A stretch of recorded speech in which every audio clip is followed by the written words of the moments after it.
is space matters. You know, it already matters to the way that we organise so much of our life. And we also believe that it's going to matter much more in the future as we tackle some of these huge challenges.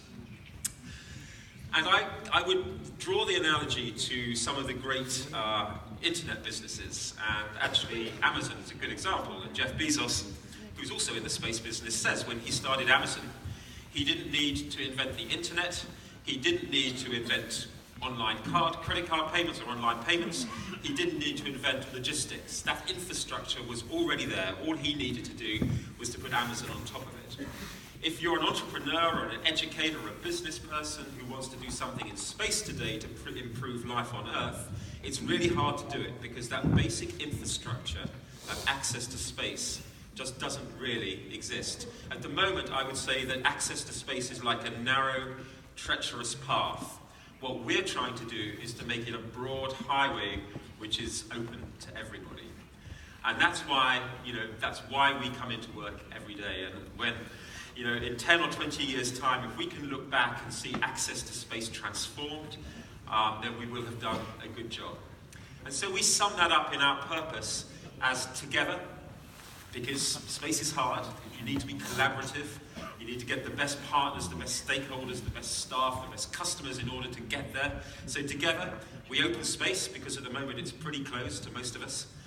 But we do that for a specific purpose. We don't do it to go to Mars, we do it to change the world for good. So the applications, the markets, the way we think about our vehicles, the way we think about our business is all to do to go to space in order to make to solve these challenges and to make life on Earth for the future sustainable and good for our children and for our grandchildren. So how are we doing it? Well, there's a long story which I haven't got time to tell this morning about how we got to the design of the vehicles that we got to, but they are transformational. They're a different way of getting to space, and we hope that they will solve these two issues of safety and commercial viability. We actually don't go to space just in a spaceship. We have two vehicles. The first is an aircraft, because one of the interesting things when you're looking at big rockets on the ground that are firing into space, a lot of the fuel that you need, a lot of the energy you need, actually is just to get you from the ground to relatively low altitudes, which is where the air is obviously sort of thickest. So we actually decided with the designer of our vehicles that we wouldn't use a big rocket from the ground.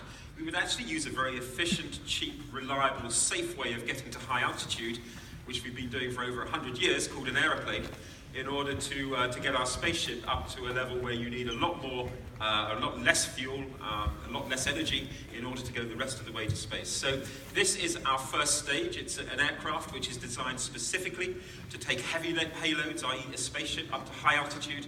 It's all carbon composite. It broke a lot of new records in terms of the use of carbon composite in aerospace technology. We call her VMS Eve. She's flown 80 times now. And an unusual looking aircraft, of course. The pilots sit in the right-hand side.